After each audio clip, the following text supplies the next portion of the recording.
वफाकी हुकूमत ने ईंधन की बचत के लिए मोटरवेज और कौमी शाहराहों पर हद रफ्तार में कमी कर दी। तर्जुमान मोटरवे पुलिस के मुताबिक मोटरवेज पर कारों की नई हद रफ्तार 100 किलोमीटर फी घंटा और बसों और ट्रकों के लिए 90 किलोमीटर फी घंटा मुकर्रर की गई है। हाईवेज पर कारों के लिए 80 और भारी गाड़ियों के लिए 65 किलोमीटर फी घंटा रफ्तार मुकर्रर की गई है। नई हद रफ्तार पर अमल दरामद का आगाज हो गया है और खिलाफ वर्जी करने वालों के खिलाफ क्रैकडाउन तेज कर दिया गया है।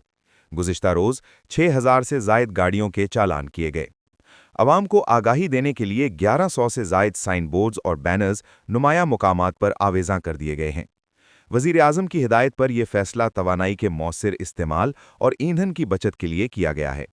माहिरीन के मुताबिक 80 से 100 किलोमीटर फी घंटा की रफ्तार पर गाड़ियां कम ईंधन इस्तेमाल करती हैं, जिससे मुल्की सतह पर ईंधन की नुमाया बचत मुतवक्के है।